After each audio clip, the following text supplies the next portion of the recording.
Hello and welcome to Roundtable. Russia versus the West. Is it as simple as that?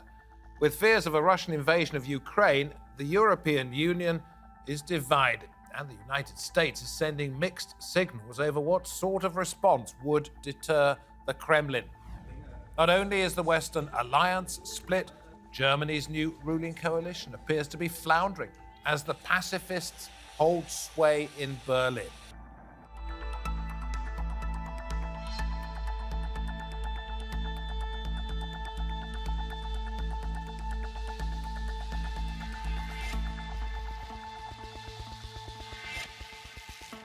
It's very good to have your company. I'm David Foster. The European Union and the United States have warned of what they call massive consequences and severe costs if there is any Russian aggression, even though the US President Joe Biden said that NATO was divided on what to do if there was only what he called a minor incursion.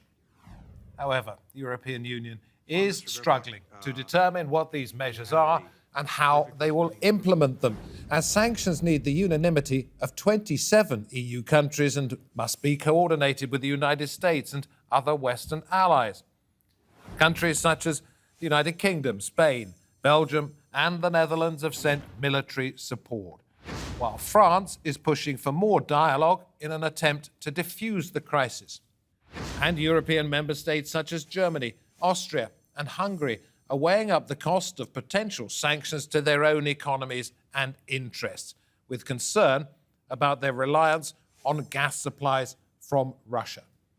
As Moscow's security demands and military build-up on the Ukraine border continue, can the European Union present a united front in the face of war? Let's head first of all to New York, and there we see Andrij Dobriansky, chair of UN Affairs at the Ukrainian World Congress. To Berlin, and we say hello to Gustav Gresse, Senior Policy Fellow focusing on Russia and Eastern Europe at the European Council on Foreign Relations in London. Robert Brinkley, Chairman of the Steering Committee of the Ukrainian Institute at Chatham House, former British Ambassador to Ukraine. Since Ukraine was not in your title when I introduced you, Gustav, I'm going to ask you this one. Russia is your focus. Does Moscow, Vladimir Putin, have any outside allies in this at all? Because I haven't been able to see any. Actually, I have been working with the Ukrainian armed forces long before I turned into a Russia watcher, but, well, a few. So Belarus, of course, is one that is forced to be an ally in this situation. And there is a certain amount of seconding of at least the Russian political demands by China, which is, of course, noteworthy from the American perspective, which seems to be pretty much focused on Beijing. Otherwise, of course, Russian allies are pretty wearing thin. But if you look into the past years in the UN Security Council, Russia doesn't care too much in losing votes 150 to 6 or something like that. So once you have basically ruined your reputation as an international actor, you don't have to care anymore. What do you make, Andrij? Does that give heart to those of you fighting the Ukrainian cause from outside your own country, or does the fractured nature of the response make you think it doesn't matter if Russia's, one on its own in the playground pretty much? I think you hit the nail on the head there. It depends on how you're scoring the game here. So if you want to do traditionally what the votes are in the United Nations, obviously yesterday they tried to block a vote in terms of a Security Council. Last month in December, they tried to have a vote against human rights violations in their occupied territories. And what happened was 65 nations voted for, only a few against Russia, and only a few nations voted with Russia. However, it's the fractured nature of the response that is Russia's best friend. You'll see this around the world. What they do is they don't practice traditional diplomacy in terms of gathering allies, but rather they would see chaos throughout the world. And that's why they support fringe candidates in different countries. And then when those candidates actually gain some recognition, what they do is not traditionally support them, but try to even instill chaos in their own campaigns. So so long as the world is chaotic and fractured, then Russia has a victory in sight. Yeah, chaotic, fractured. We're going to hear from Joe Biden in just a moment. Before I come to you, Mr. Ambassador Robert Brinkley. This was when he seemed to sort of set everybody back on their heels by talking about, well, what if it's not that important, just a minor incursion? I think what you're going to see is that Russia will be held accountable if it invades, and it depends on what it does. It's one thing if it's a minor incursion and then we end up having a fight about what to do and not do, et cetera. But if they actually do what they're capable of doing with the force amassed on the border, it is going to be a disaster for Russia if they further invade Ukraine, and that our allies and partners are ready to impose severe cost and significant harm on Russia and the Russian economy. And to that, the Ukrainian President Volodymyr Zelensky replied, "We want to remind the great powers that there are no minor incursions in small nations, just as there are no minor casualties and little grief from the loss of loved ones. I say this as the president of a great power." Mr. Ambassador, you were in Ukraine for a number of years. What do you make of the sense of impending calamity or hope that there might be in that country at the moment? Well, I think what you've just quoted from President Zelensky was a very good riposte, because in a sense, this whole crisis is about Russia's outdated view of the great powers ruling the world and the minor powers doing what they're told. And Zelensky quite rightly reminded us that there are no such thing as great powers and minor powers. They're all sovereign members of the United Nations and deserve to be listened to. Yeah, but equally, it may deserve to be listened to. But if you are a country such as Russia or a country such as China or the United States, you're going to be able to shout louder than those other great countries that are way down the pecking order, both financially, militarily, and economically. Well, one thing that Russia can do, along with China, United States, UK, France, is have a veto in the United Nations Security Council, which Russia has shown that it's very ready to use to block business in the UN, even when there's a very large majority against them, as my fellow panelists have been saying. What about the weakness, Gustav? Can we talk about this one of another big power, if you like, Germany, so dependent on Russian gas, so unwilling, it appears, to get as involved as other countries in all of this? What do you make of that? Does that show a sign of weakness? It certainly is. I mean, if you compare it with Merkel, if you compare it with past editions of the German government, you notice a remarkable absence, even from the diplomatic effort to stem the tide.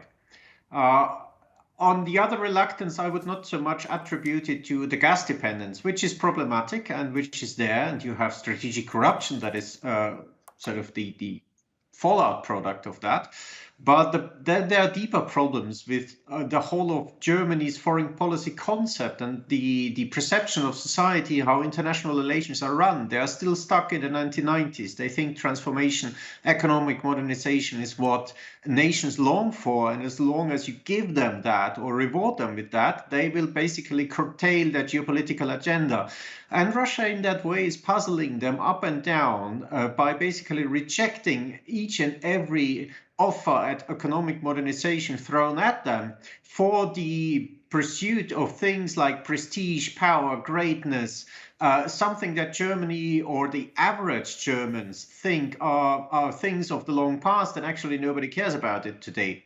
And that's why every engagement with Russia is unpopular and kind of brings these conundrums and misperceptions of German power and foreign policy in the 21st century. If I may take you back a little bit, because you talk about the 1990s, I was reminded reading an article the other day of Germany's post-war, if you like, guilt about the invasion of Russia, and that it might not want to be seen to be supplying weapons that would end up with German machinery being used to kill Russian soldiers once again. That is true, but also if you're old like me and the hair is falling from the head, you know, I know the whole discussions about what to do with Slovenia and Croatia when they declared independence, and what to do with poor Bosnians who are mopped up by Serbian militias.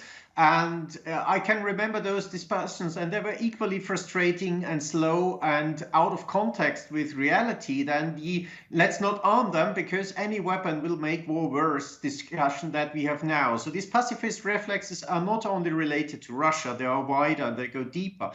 Yes, it's about the Second World War, it's about reluctance, it's about not getting involved in a military field, but it kind of brings the German out of touch with what all their allies do. Okay. I mean, in 1994, Clinton decided that, okay, this is the way we go into this crisis, and then things were decided. And I think it's the same now. The Americans basically decide on where to go, and the Germans then follow. Andrij, I saw you either nodding or shaking your head in response to what we were getting from Gustav, and I will be back with you, Mr. Ambassador, in just a moment, but I must go to New York and see what your response is to what you've heard. Well, you touched upon something that's been written about in the German press and not so much talked about by German elected leaders, which, first of all, I'd like to point out the fact that there isn't a consolidation of voices in Germany. This is the first time in 16 years where there's been a change of power, albeit not the party change, but you are hearing strong statements of support from the foreign minister as well as other party members of the Green Party and others in Germany. However, coming back to your specific point about this historical memory, about feeling guilty about German weapons being used on Russia, that is an enormous wound that has opened up in not just for Ukrainians, but for Belarusians and Poles, which took the brunt of the German assault, as well as millions and millions of members of those communities being taken as Ostarbeiters, as basically slave labor during the war. Not the Russians, but those ethnic Ukrainian, Belarusian, and Polish populations. So when we hear that coming out of Germany, that they would feel guilty about Russians being attacked, that is an enormous wound being opened, and we'd rather not have that conversation happening, but rather Germany acknowledging the fact that they have a history of an Anschluss. Why aren't they condemning the Anschluss of Crimea? This is exactly what Nuremberg was about, breaking the peace. This is what the United States was prosecuting at Nuremberg. Germany should be taking the lead against any further Anschlusses. Okay, Robert Brinkley, former ambassador to Ukraine for the United Kingdom. Anything there that you disagree with? Because I'm going to bring in Nord Stream 2, the pipeline, in just a moment. If there's something you want to say first of all, please go ahead.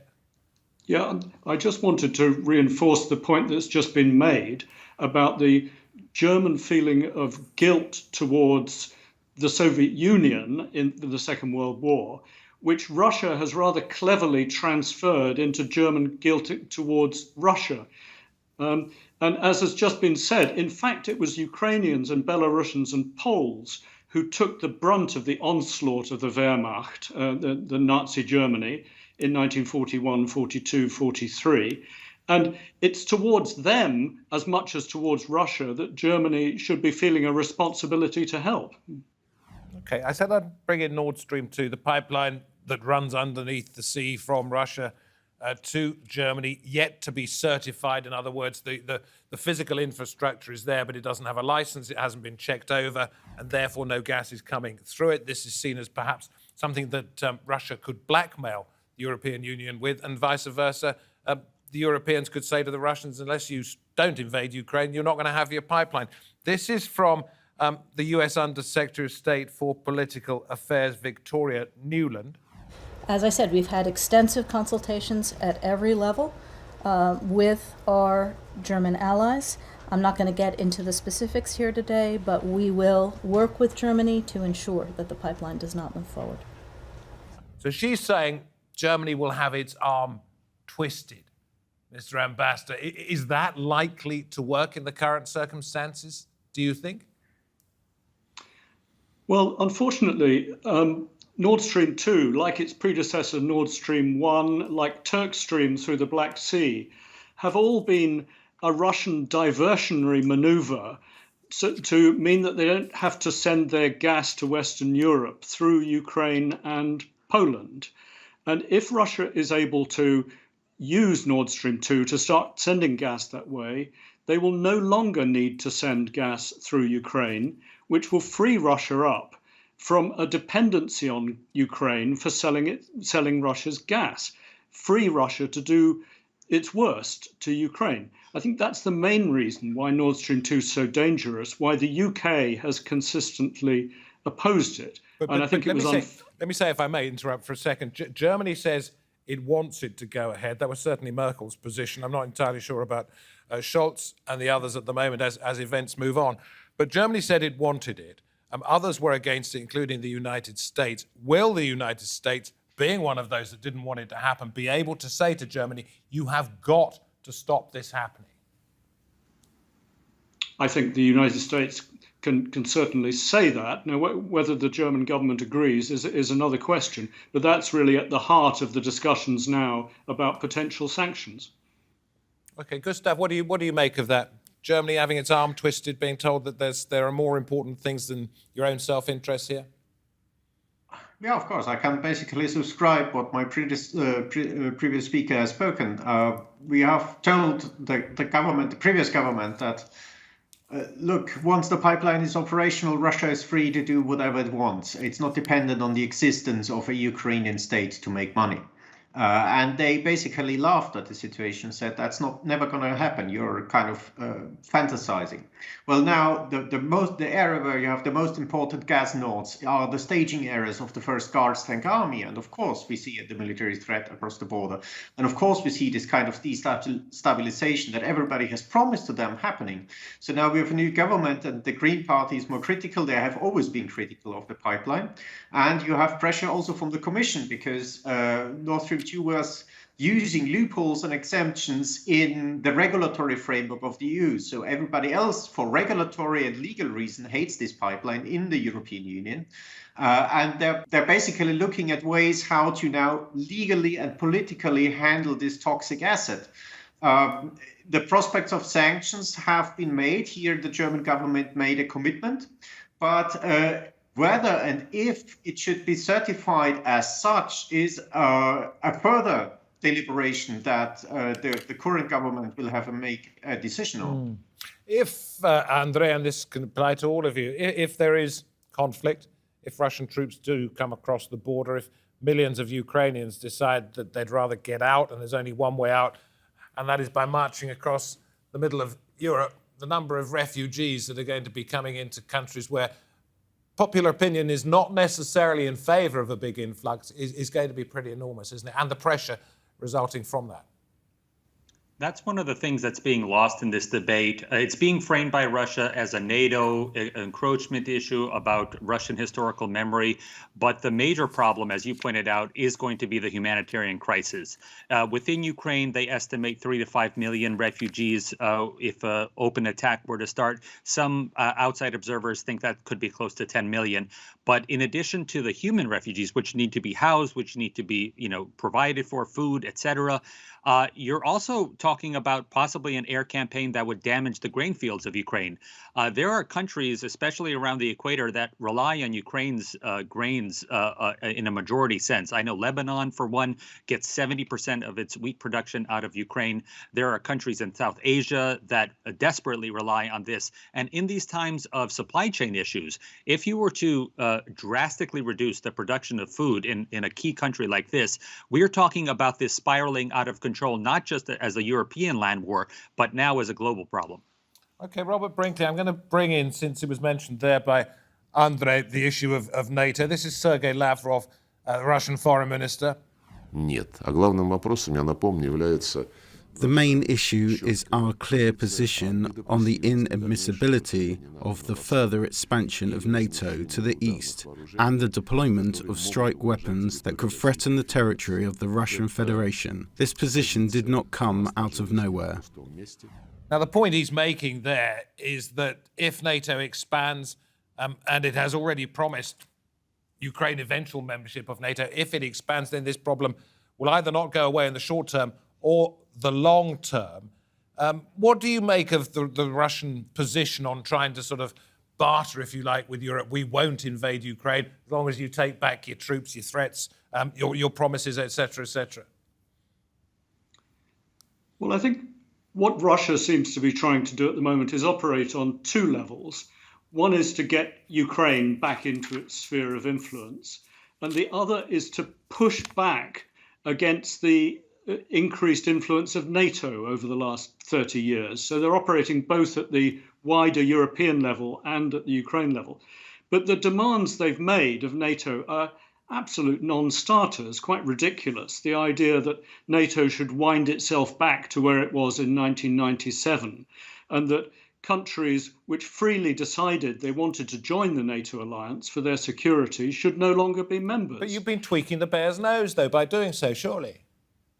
No, NATO has been accepting over the last 30 years countries which wanted voluntarily to come and join the alliance of democracies for their greater security. There's been no pressure from NATO or the United States or other parties on Poland or Czech Republic, Hungary, the Baltic states to join NATO. They all decided of their own free will. No incentives, but will there be a reluctance in the future if, in the knowledge that other promises will lead to this kind of escalation of tensions and might follow?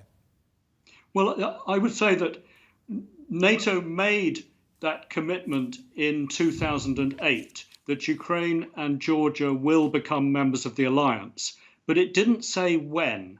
And certainly at the moment, it doesn't look as though it's going to happen in the foreseeable future. So, Gustav, NATO once again, Jens Stoltenberg, Secretary General, talking about what kind of response there might be. And there's a very interesting point here, I think. We have actually decided that an attack in cyberspace can trigger Article 5. And therefore, we are ready to respond. But that can be in cyberspace, but it can also be in another domain. That's for NATO to decide, depending on what kind of attack. Article 5, if one member country is attacked, then the organisation as a whole has a duty, a legal duty to defend that country. In other words, if Russia tries to take out some kind of area of cyberspace, either from Ukraine and it hits other countries as well, that will be seen as a declaration of war on NATO member countries. Could it get that bad?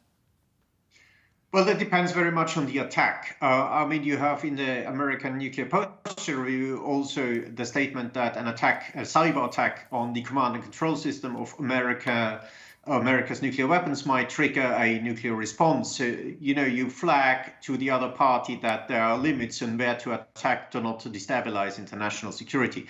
But the thing is, NATO works in the way that the North Atlantic Treaty oblige every country to help the attacked party with the means and the ways chosen. That does not have to be immediate war, especially for a cyber attack. Article 5 was granted for example, the 9/11 attacks.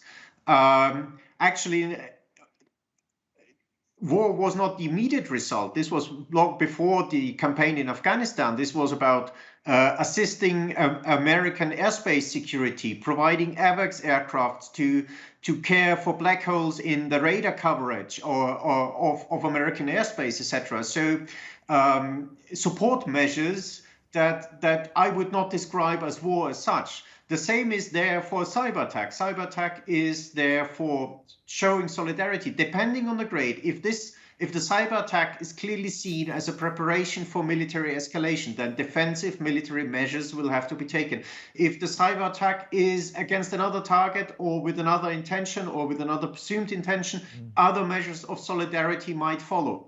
I guess we won't bind it to the Russian nose what we're going to do then there, but we are again flag it that it will have consequences. Andrij, I would normally have given you the chance to end this since you're representing Ukraine, a country under threat, but I'm going to go to a former ambassador for the UK to your country, Robert Brinkley, and ask, what does the West need to do to make Russia understand that such an incursion, whether it be a major one or a minor one, would be against Russian interests in the next week or two? The West has got to find the right mix of deterrence and diplomacy. So demonstrating to Russia that if it did wage a further incursion in Ukraine, there would be the most severe costs. There would be great resistance from the Ukrainians, showing that NATO is ready to reinforce its eastern members, to provide defensive weapons to Ukraine, and planning for the most serious sanctions against the Kremlin leadership, Russian banks, Russian technology. But at the same time, always being open to talk to try to find diplomatic solutions. And I take heart from the fact that both the US-Russian negotiations and the Normandy format are still talking. Okay, Andrij, very quickly, you've got about 30 seconds left. Do you think you're seeing the West pulling together or pulling itself apart?